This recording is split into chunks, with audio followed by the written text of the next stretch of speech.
Viewers and subscribers, welcome back to Beat in the Press podcast. I am your host, Rafa. Now, coming up in this evening's podcast, we have a number of games on the agenda coming up over the weekend. Big FA Cup final, Crystal Palace takes on the mighty Man City. And we also have the run in to finish in the top five and those Champions League position to dissect as well. Arsenal up against contenders Newcastle. And Chelsea also takes on Manchester United. So a number of big matches. Now joining me this evening to preview these matches and to talk some football, we have returning to the podcast, Christoph. Good to be back, viewers. Yes, Christoph. Yes, indeed. The season is boiling down. Final 2 weeks of the season, final two games. And we also have an FA Cup final on our hands, but still much football to be played. Much is yet to be decided. And the top four or the top five is where things are really heating up. And coming up this weekend, we have a few big matchups which could go a far way in determining the teams that finish in that top five or that top four. First on the agenda, Christoph, we have Chelsea taking on Manchester United. Manchester United struggling all season, but yet find themselves in the Europa Cup final. And Chelsea, not the Chelsea we're used to, but they have weathered the storm and they are in with a shot, Christoph, finishing in the top four. What says you about this matchup and this game in particular? Chelsea at home versus a struggling United in the league, at least. Um, Definitely both teams nowhere near what you could consider good, their best. N Not so sure if that's the case for Man United because Well, I it's don't been think best several. and United should even be in the r same r sentence. right. It's been several seasons, so I don't know. I think this is probably Man United's level at the moment. Um, Well, the Chel table don't lie. After 36 games, the table is definitely not lying. Flirting with relegation. But I think even so, I think this could potentially be a more difficult match for Chelsea than they potentially expect. Just because we know if you stop Paul Palmer, you kind of stop Chelsea. We have seen where they got the win over Liverpool, but I'm not sure that that is a good game to judge them off of. Like I said, because Liverpool I had just mean, won the league. 36 other games have played, Christoph. So we can 36 other games that we are at Right. the tail end of the season. I mean, We what more are at data the do you need to make Yeah, a but judgment call? we know that if a manager plays smart and you will simply lock off Paul Palmer, Chelsea is potentially uh, probably Nah, man, after 70%. 36 games, this should be an easy win for Chelsea. No, but that Easy win. it should be an easy win for Chelsea, It but will be, man. Come on. United in recent weeks have been showing some form of life. Last couple Ah, games, I they've been don't think you flapping. can show much life if you're sitting all the way down there just above relegation with no motivation whatsoever in the league. I mean, there's nothing motivating these players to turn up in the league. The only, what should So, I say? The only light of motivation is that Europa Cup final, Christoph. This is the so league. No one wants to get injured in a dead rubber such as this. United at this point mathematically cannot be relegated. Chelsea still in with a fight, so they will be taking the game to United. so But United is so just showing up for the fixture. so you think there is no pride or anything at stake for No pride. United? No pride. After 36 games, zero pride. I don't know. Zero pride. I'm also hearing where the management team is not taking the staff to the Europa Cup final. I hear Amarin had to go into his own pocket to pay for tickets for the staff to go and watch the finals of the Europa League. So that again, from management, from upper management, is a poor look. It's a super poor look. So, I mean, I don't think these players will be motivated any one bit for this game in particular. In fact, this game is coming up on Friday. So, to facilitate the FA Cup, which will be played on Saturday.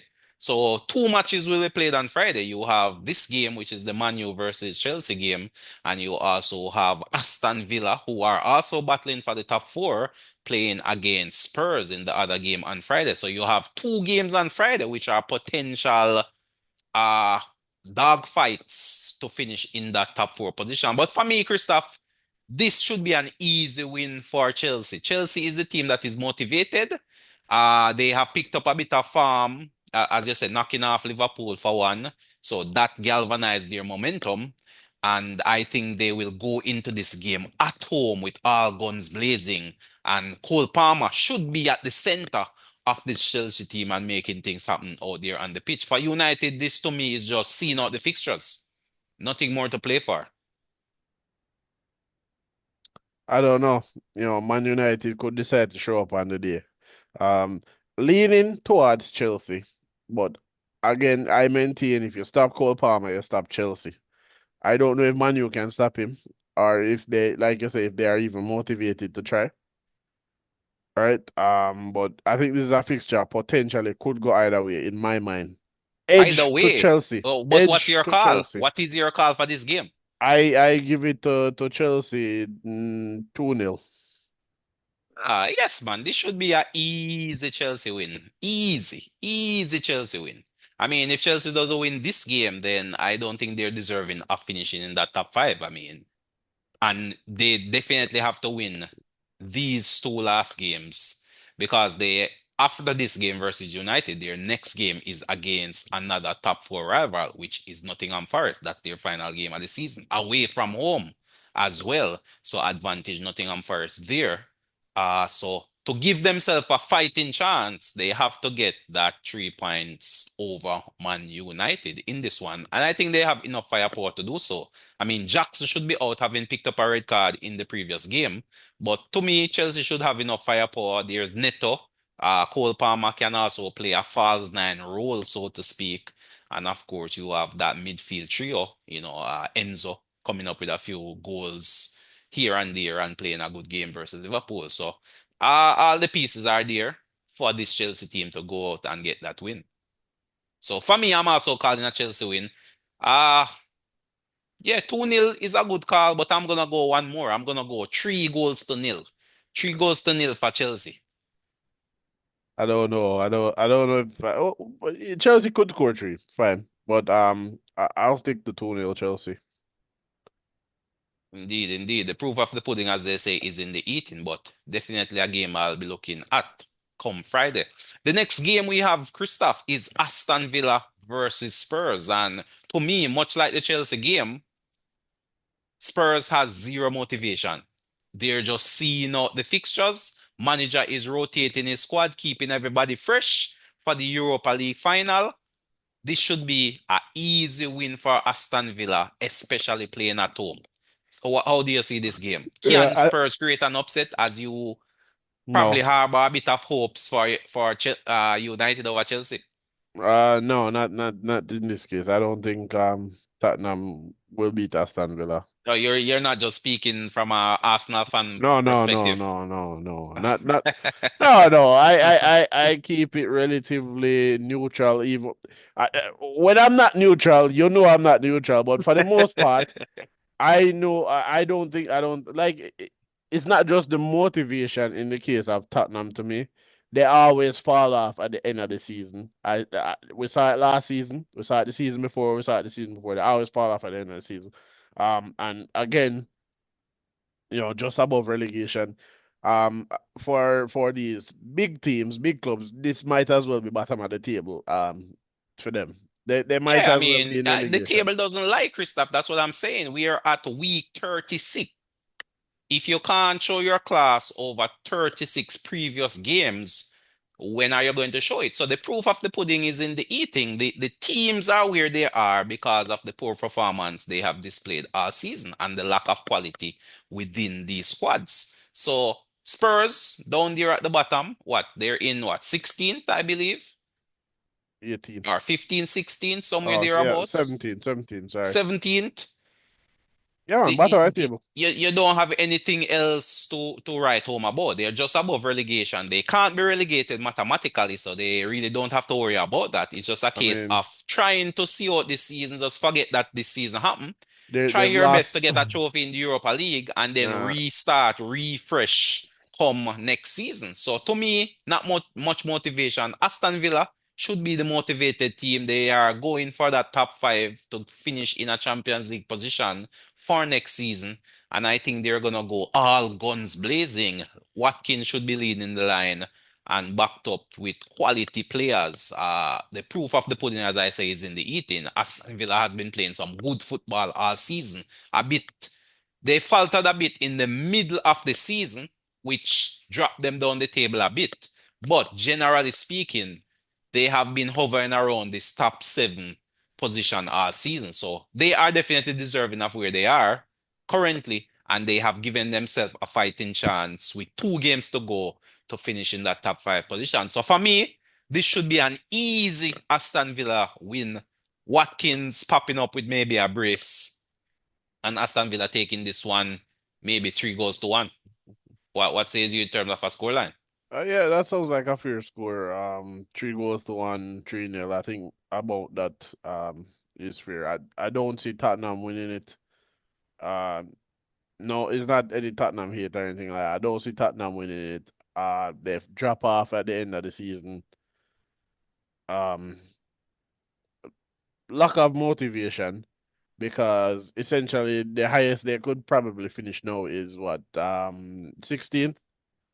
I highly doubt they'll make it to 15. They could make it to 15, but I highly doubt it. Yeah, but I mean, what would that prove? That doesn't prove anything, in all honesty. It would 15 versus 17, you're still at a poor season. So why risk it and put yourself at a disadvantage going into a cup final? It doesn't make any logical sense. pride. Much like Arteta playing his full 11 the weekend before a big Champions League game Wednesday, it doesn't add up. The maths is not mathsing. It was poor management, managerial decision. And in this case, it doesn't make sense. Pochettino puts out his best 11. Next thing you know, a player get injured, he's out of the Europa Cup final. You don't want that. So to me, again, he should be rotating his squad, bringing in some fringe players to basically just see out this game, maybe give his stars a run out, maybe a half, 30 minutes, 15 minutes, just to keep them fresh. Other than that, fringe players all the way, put up your best fight and just see out the fixture and prepare yourself mentally and physically to play in that Europa Cup final. That's pretty much it. Aston Villa, on the other hand, should be going all guns blazing. Their best 11 on the field, looking to get that win. And to me, they will get that win, especially at home. Should win 3 goals to 1 and put themselves firmly in a position to fit into that top five position. To me, if Aston Villa wins this game, they are all but secured because, again, as I mentioned, Aston Villa, Chelsea will have to play Forest, and later on this weekend, Arsenal takes on Newcastle. So on those 2 occasions, both teams who are vying with Aston Villa as direct rivals are gonna drop points. One team or both teams will drop points. So whether Arsenal will drop points or Newcastle will drop points against Arsenal, or they both drop points if that game is drawn. Same thing with New Forest and Chelsea. One of those teams will drop points. So that pretty much opens the door wide open for Aston Villa to walk in. So to me, Aston Villa get this win. They have all but secured Champions League football again for a second consecutive season. And that should be quite commendable, Christopher. I must say, Emery has done a good job with this Aston Villa team, in all honesty, ever since taking over from Gerrard. What says you though? What's your call? Call for the result, or has he done a good Yeah, job? pretty much the result. Yeah, Scoreline 3-0 Aston Villa, 3-0 Aston potential. Villa. Right. Well, we're coming to your team over there. Arsenal versus Newcastle. The floor is yours. Give us your take on that game. What can we expect? Who will win? Uh, it's a hard game to call. You would think Arsenal would be winning, but the reason I say it's a difficult game to call is that Arsenal has struggled against Newcastle on what 3 occasions so far this season. It's being played at the Emirates. You would expect them to win, but potential lack of motivation. Lack of Players. motivation. The players might still be down from the Champions League exit. Well, I mean, the fact of the matter is, if Newcastle was to get this win, they could leapfrog Arsenal. Yeah, they could exactly. So, so they could have, in fact, if Newcastle were to finish second in the league, Christoph, I would say Eddie Howe for manager of the season, having won a Carabao Cup and finished second in the league. I would say Eddie Howe should be You leading that narrative for manager of the season. you say Eddie Howe over Arne Slot. Yes, man. If Howe was to finish second Okay. and they Not have already won not the Carabao Cup, not Nuno. no, No, no, not Nuno have Nuno. dropped off. Nuno have dropped off because at this point they haven't won a trophy. Um, Eddie Howe has, and Eddie Howe Newcastle should finish above Forest as well. So for sure, to me, if Eddie Howe was to finish second ahead of Arsenal, I would definitely say Eddie Howe for manager of the season. That would have been a tremendous achievement when no one had Newcastle anywhere near there. Okay. As is the case with Liverpool as well, but to me, I would give the nod to Howe over Slot. Just that he has probably done it with an inferior type squad, so to speak. But what's your call for that game, Christoph? I mean, are you backing Arsenal to win, lose, or draw this one? I'm sitting on the fence with this one. I do not know. I don't know what the result will be for this one. I I think That it is why can we call go. these games, Christoph. I Yeah, mean, I we take on the truly difficult task of putting ourselves on the limb and calling these games. For I me, think it can go literally hmm, anywhere. Anywhere. It could be a win for Arsenal, it could be a win for Newcastle, it could be a draw. This I'm is gonna one of those go with games. a Castle win. I'm gonna back Castle for a win. So my call is Castle to win 2-1. Castle to win 2-1. I don't know. I just have a feeling that the fans may start to turn on Arteta. In all honesty, I think the fans have grown frustrated, and if Newcastle was to take the lead, I think they should finish up getting a win. So for me, I'm gonna go Newcastle to win 2-1. Again, as you say, probably from an Arsenal perspective, mental fatigue, uh, tiredness, lack of confidence, possibly.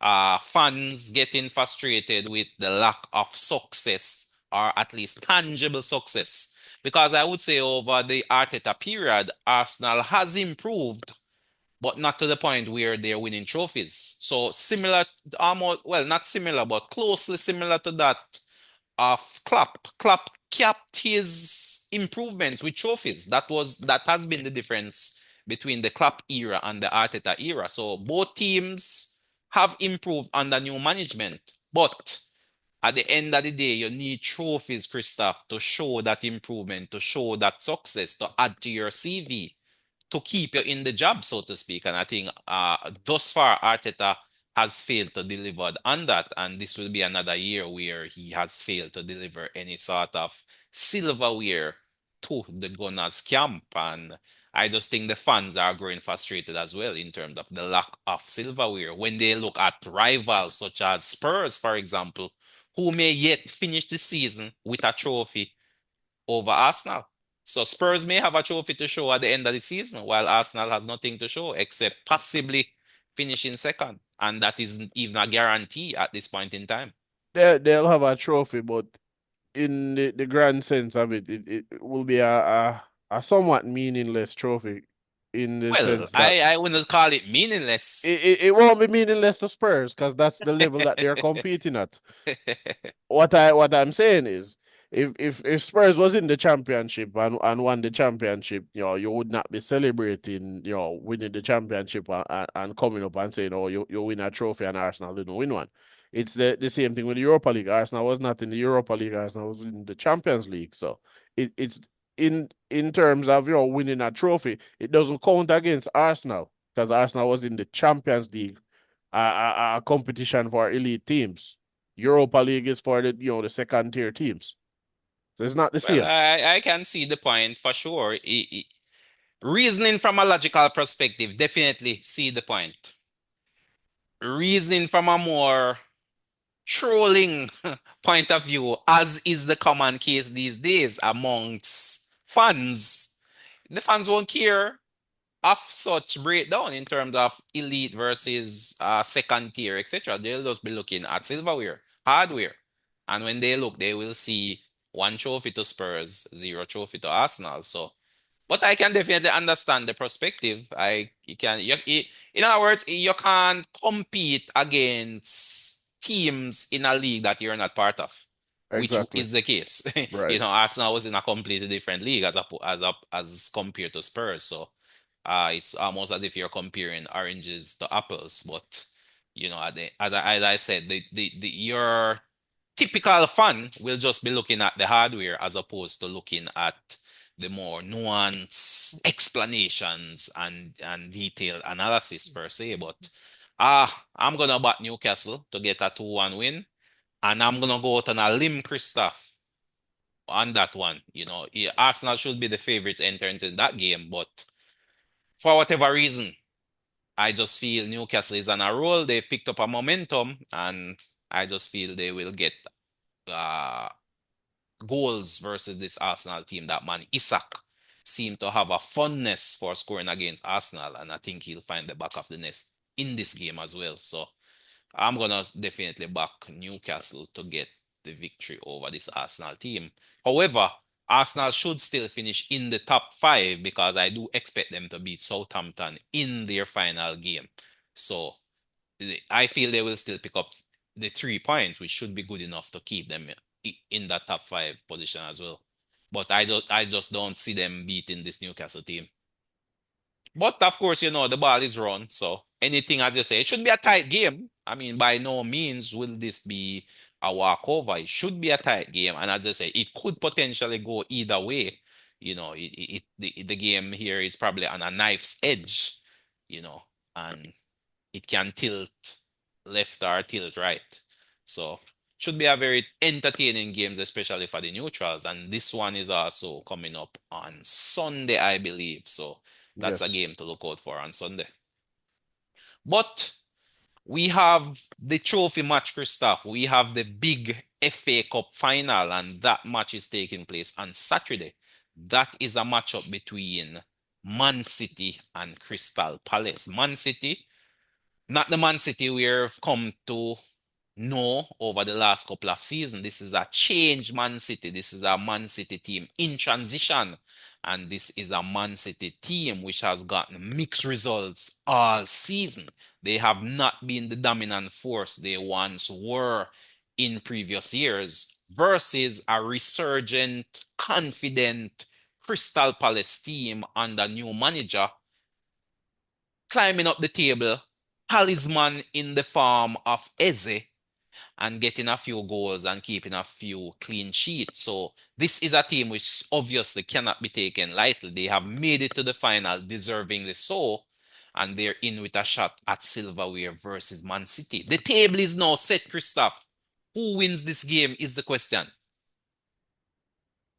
Well, like you said, this is not the Man City of old, so to speak. And Crystal Palace obviously has done very well to get there. Man City looked like they struggled on the weekend against Southampton.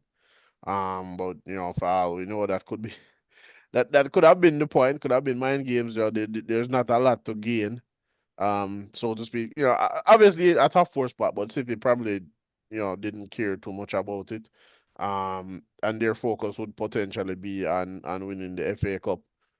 I I think Man City still have enough to go into the final of the FA Cup and beat Crystal Palace. It might be closer or tighter than we think, but I think Man City has it. I think Man City to win 2-1. Now, in just listening to you just now, I just think the table is set, the narrative is written for that indifference that Man City have faced all season. And I'm just gonna go against the odds in this one, Christoph. I'm gonna go with the reverse of what you say. I feel Crystal Palace to win 2 goals to 1. I just feel sometimes you have these fairy tale stories, to be honest. And I just think Crystal Palace is on one of those fairy tale runs. They often say the FA Cup is cup of upsets where a minnow can, a David can take care of a Goliath. And this game is no different. It's the mighty Man City, the Goliath of the modern era versus a David, a small club such as Crystal Palace, who hasn't been to a final in a very long time and they just on a magical run. And I just feel they have enough. They definitely have the firepower in the likes of Eze, Sar, Mateta, and they do have a good defensive unit led by Gehi and backed up by attacking fullbacks such as Mitchell and Munoz. So to me, the table is set. And with the indifference we've seen from Man City, to me, that is the key factor in this game. Looking at it from a Crystal Palace winning point of view, we've seen in the past where Man City have not stood up well to the pressure. We saw it in a number of games where they went through that barren run, versus Real Madrid in the Champions League is one that comes immediately to mind. And we've seen it on a number of occasions. And you have some teams which just have Man City ticket. And I just think Crystal Palace is one such team which, for whatever reason, they just seem to get good results against Man City. The Man City could be firing on all cylinders. They run up into Crystal Palace, it's a different ball game. And I just feel it's going to be a similar thing in this final come Saturday. It's going to be a different ball game. And I just feel Crystal Palace will come away winning that trophy, continuing that fairy tale run, and technically rubbing salt into that Man City wound, which have seen a very indifferent season and pretty much leave them unrewarded for their efforts all season, which should be right. And this could actually be a positive thing for Man City, where a trophy doesn't paper over the cracks. No, a trophy doesn't paper over the cracks of Man City. I Well, I think mean, it will give the season a different spin or a different narrative. uh, I I don't think so. I think in the mind of ownership and potentially in the mind of some of these fans, this season will still be seen as a big failure. I mean, they'll still say, hey, our worst season in however many years, and we still finish top four Champions League and got Right, a or FA Cup. still end But up with a trophy. right, but definitely in the mind of Pep Guardiola, in the mind of Man City ownership, this season will be seen as a big failure. Well, for sure. But finishing the season trophyless, Christoph, will definitely brighten that failure more, as opposed to winning a trophy and then dulling the effects of the failure. So, as I said, losing the trophy could be a blessing in disguise if that was to happen, which that is my fear for a team such as Manchester United, for example.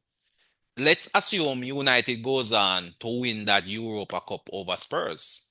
Because of the trophy, it will just dull that poor season effect because fans and our management will say we ended the season with a trophy, as opposed to losing and just ripping off that band-aid and pretty much showing it up clearly that changes are needed, investments are needed, the whole thing need to be torn up and restart.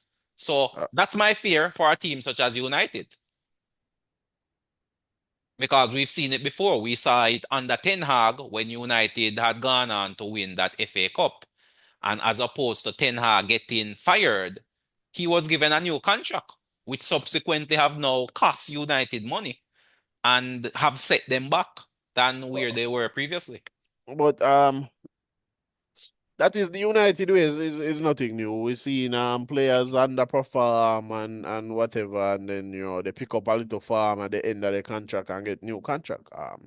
I remember not so long ago, United was trying to get rid of Harry Maguire only for them to give him a new contract when his farm started picking up, which to me baffling. I don't know you want to get rid of a player and then you still Ah, you yeah, hand him back something a is big not right. contract. Obviously, something behind the scenes is not right, whether it be scouting, whether it be who are those persons carrying out these negotiations, whether it be coaching. Something is just not right in the United camp, obviously, and that is But clearly it reflected in their position it in the table. it's definitely something I've said for a number of years that one of United's biggest problem is recruitment. But it could also be something in that camp is also not well because we've seen a number of big signing players come to United, flop spectacularly. You know, Alexis Sanchez, Di Maria, Falcao, only to leave to another club and then shine uh, uh, as brightly as they were expected to at United. You know, look at Anthony, look at Rashford. Well, I think the problem is that when a new coach comes in, he brings in his players, and then when he fires, those same players remain behind under a new coach who could be playing a completely different style. So that to me is the problem with United. Every coach that comes in has their own style, brings in their own player, and when they depart, those players which they brought in remain for the new coach to take up Eh, where To they may me, not necessarily fit into the new coach's system. So, I um, mean, I that don't seems to know. be the case. It's like For a cycle. So that cycle need to be broken, obviously. So for firing the for coach isn't the answer, in my opinion. for me, I could be completely wrong, but for me, if a manager is constantly bringing in players that he's worked with before into a new club, to try and get a team playing how he wants or whatever, for me that feel like a sign of a poor manager to me. Well, I mean, for sure. If you have to go back to the players that you're leaving at your previous club to come over, to me, could be completely wrong, right? But if Well, I we, mean we see with Ten Hag, we see it. that was clear on the Ten Hag. That was clear. I am still waiting to find out where is the Ten Hag we saw at Ajax. Oh, he might be on From his way he to came to Leverkusen. United, I have not seen any sign of that Ten Hag. I'm still looking for him. And Ten Hag has come and gone, and I still haven't seen that Ajax system being implemented. So to me, that was a poor stint by a manager at United. It's probably too early to make a complete judgment on Amorim, seeing that he hasn't been given a transfer window as well. After this season, though, Christoph, I will look to see the signings he makes. So he should be looking to make anywhere of upwards of 4 signings this transfer window. I will then look to see the Amorim we saw playing in Portugal, the Sporting Lisbon Amarin. So I'm gonna give him until the start of the new season when he gets his players, gets a full preseason into this team, and get rid of who he doesn't want, get in who he wants, and then I will make my judgment call after that. But for right now, Amarin in, and we see how it goes from here. But there's a lot to be fixed at United. Lots to be fixed. But such is the nature of the game. They say every club goes through these down times, but some down times are just longer than others. And that continuity is obviously missing from the United camp at this point in time, as well as the success in the league. Again, as I said, the fear I have is that they may yet go on to win the Europa League and it papers over the cracks. It doesn't show up the failure as it should, as has been the case in the past. So that's I my fear for I United. But I I I I don't know what kind of a sensible person would see them winning the Europa League and still think that it has been a successful season. They are bottom of the table. no, no, no. I'm not saying successful, not necessarily successful, but as I said, the glaring errors won't look as glaring. The shine of a trophy may blotch out some of those glaring errors or Maybe. those glaring potholes that need to be filled. Because as I said, we've seen it before. We saw it when Ten Hag won the FA Cup. Had Ten Hag not won that FA Cup, Ten Hag would have been fired. Amarin or some other coach would have probably been in a year before, and you would have seen probably better progress as to where United are now. But that trophy was won, new contract was given, and everything pretty much got pushed back a year. So a year later, Ten Hag got fired, as opposed to a year before, and that was due to winning the FA Cup. Winning that FA Cup bought Ten Hag an additional year in under new contract, pretty much, is the point I'm making, which obviously looking back now has cost United dearly and have set them back at least a year or two. So we'll see how this one turns out. We'll definitely see how this one turns out. But some other games on the card, Christoph, we don't necessarily have enough time to go through them, but just a quick one. The other team in contention for the top four is Forest, and Forest takes on West Ham. West Ham at home versus Forest. How do you see that game playing out? And can Forest bounce back from that little, what should I say, confrontation between manager and owner we saw last week?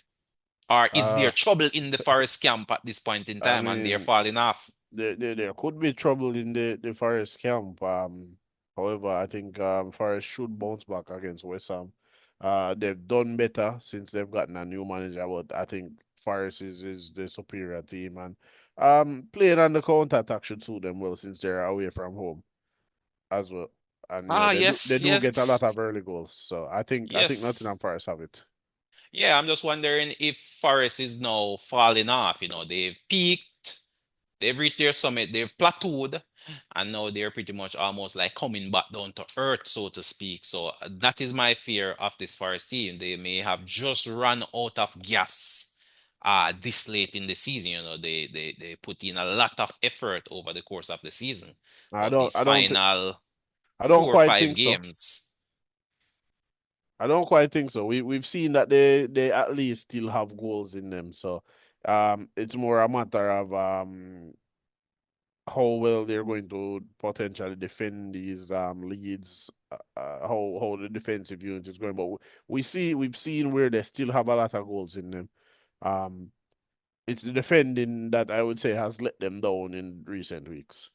Yes, yes, definitely. They were one of the meanest defenses earlier in the season, but as you said, they've been conceding a few more goals of late. So, it will definitely be an interesting game to keep an eye on, as they are definitely one of the contenders to finish in that top four. But quickly, Christoph, is there any final thoughts as we look ahead to this weekend of football action? Any final thoughts?